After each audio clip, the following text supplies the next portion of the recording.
Hello and welcome to episode 77 and 78 Space Developments in Japan, Pioneering the Final Frontier.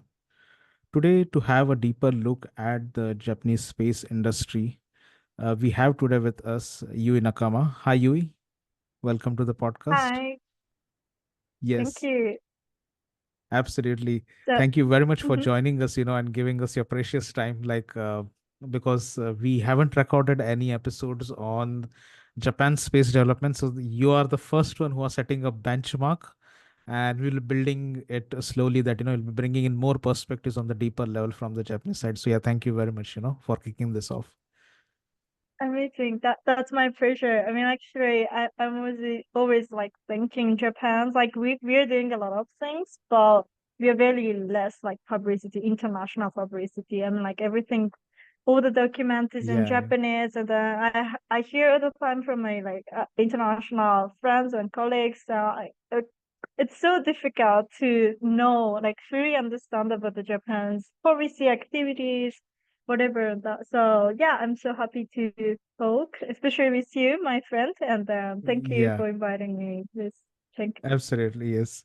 And before we take a deep dive into the topic, can you give us a brief introduction about yourself? Because I know you from the industry for for past 2.5 years now, and I have seen you, working at several levels in Europe, in US, in Japan as well. And you have a very kind of interdisciplinary background from space policy, law, and now in the into the business side as well of the industry. So can you give us a brief introduction about yourself and basically how you ended up being where you are at the moment? Of course, and thanks for your kind introduction. So my name is Yui, and I started my career I think like 2.5 years ago. So I studied international politics and economics at the University of Tokyo. So from the master course, I really like started working on the space policy sector, and my first job was at the European Space Policy Institute, SP, in Vienna. I was a visiting researcher and now became a global fellow. And after that, I also worked for the Euroconsult and Nova Space, Japan, as a senior consultant. And now, like recently, I'm relocated to DC to start my PhD at the George Washington University with a focus on space policy. So also the most important thing is I'm working for the Secure Foundation.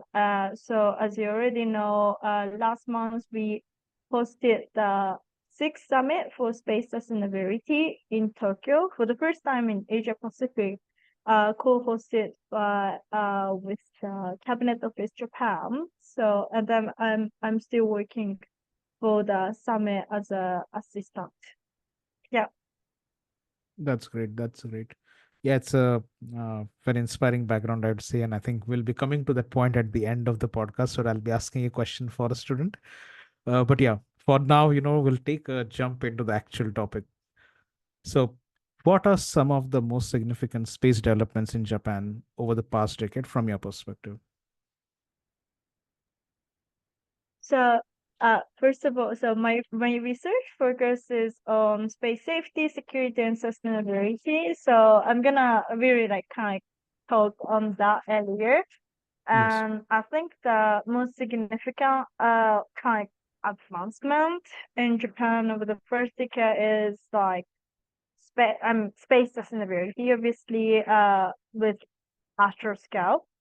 Uh, like they're the global leader now, like in the space sustainability. So, and then like with that industry development, the policy side, the government side also advanced in that sector. So, and then like recently we see the growing focus on space risk and threat. So not only in the space sustainability, more like the space security as well. And the big transformation of the Japan space policy is about space security. So until very recently, Japan really like the use the space technology for only for peaceful, like exclusive peaceful purposes. What my professor, the Dr. Kazuto Suzuki saying is like exclusive. Uh, so we didn't use the like space technology for military at all. Well, with the establishment of the space operation groups, we started to focus on like the SSA or SDA capabilities recently. So that's the big shift, I guess. Yeah. Yeah. Mm-hmm. Of course, All with the right. close collaboration with the US. Yeah. Interesting. And taking a step ahead, I think you mentioned about the United States. So, how does Japan's space program compare to those of the leading nations like the United States, Russia, and China, and several other countries? So, I mean, obviously, we have a very, very like close collaboration, like between G2G and also industry, like B2B also with the US. And policy side also always kind of like align with the US policy. So not like like Russia and China, I mean, we don't see that like a lot of G2G cooperation, I guess.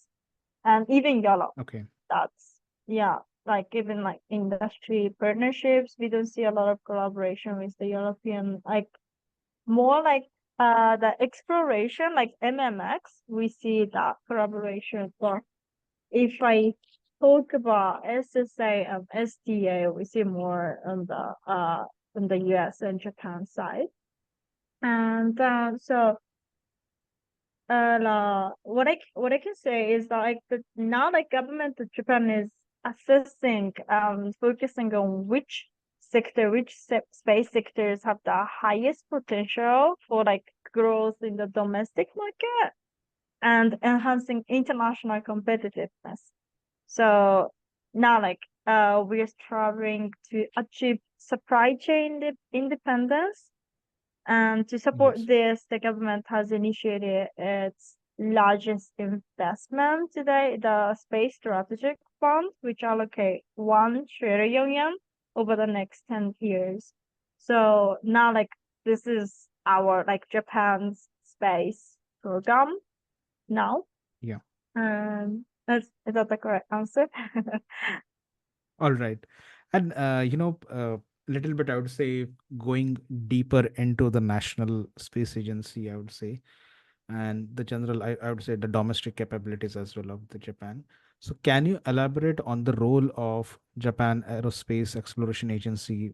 We also call it in short form as JAXA, in advancing Japan's space initiatives. Sure. So JAXA is the institution for research and development. So JAXA has long been the solo developer of the SSS system. Like Okay. if I talk about space security initiatives, like I mean the recent trend. But overall, like JAXA is for the R&D, not for the like industrial development or the like needed military activities and stuff. So the problem here, I mean, like the when we think about the new role of the JAXA of this like transformation, as like all the problem comes from JAXA cannot fully engage in the industry support like such as SSA alerting services nor in the military operation like SDA. So the So how, like now we are thinking how we can effectively translating JAXA's expertise and like a long experience into practical application led by other institutions, while also Okay. adopting their advanced like tips align with the hands-on objectives of other sectors as well. So like JAX like JAXA's role is always like, like kind of like center of the space development, but with the kind of change of the new space, like in new space era, we are thinking the new role for that and how to make it practical, how to make the real actions on it. Yeah, Yeah. interesting. And I guess I mean like many other also like ISO or like ESA also. ESA is more like always collaborating with the industry very closely, but like NASA also, right? Like they're like now everyone like is thinking about new role. How like now space like program is not only for like the national like the country's program, how we okay, collaborate with the industry. Yeah. So interesting. Yeah, I was actually coming to that point only of collaboration. So we have seen that countries like India and China have already privatized the space industry in the past decade. So can you also tell us briefly about Japan on similar grounds and how the country's private sector's footprint is expanding in the space industry? yeah, sure. So now like in Japan, like legacy companies such as like Merco, MHI, and IHI have long led and supported government-led space initiatives. And additionally, many space startups have emerged since the late 2000s. So with the number of space-focused startups significantly increasing in recent years. So around now, like around 100. So consequently, while discussing the space market, it is important to know that the industry still heavily relies on government funding. So the Space Strategic Fund, as I mentioned, like represent the public strategy and fostering a more private-oriented market and targeted space sector. So that is why we are like searching down, focusing on some space, like several space sectors, like which can have a high international competitiveness. And Okay, fund focus on 4 areas now. interesting. And primarily we have now spoken about on more I would say the civil and the commercial side. So can you also extend a little bit about the development of space applications for the military in Japan? Yeah, sure. So yeah, as I mentioned, like in the beginning, so we didn't use the space technology for the military applications until very recently. So, but now like it's changing, right? So the Space Operation Group was established in May 2020 under the Self-Defense Air Force with the primary mission of monitoring of the position and orbit of space objects, so SSL and SDF. Okay, So policy side also in December 2022, the latest national security strategy was released, emphasizing the need to reinforce comprehensive efforts for space security. Following this, the first space security initiative was announced in June 2023, outlining Japan's objectives and approaches to ensure the security of its space activities. So I can say that the Japan possesses various capabilities for space applications already. We didn't use it for security purposes, but we have the capabilities. So now like we try to use it like serve it as dual purposes. But also like a lot of conversations around like under this because we didn't use it and then that was a policy, like that was the Japan's like strategy. So now like yeah, we are talking in the engineering side and policy side. Um, so yeah, these have only recently been applied, like kind of like recent initiatives, I can say.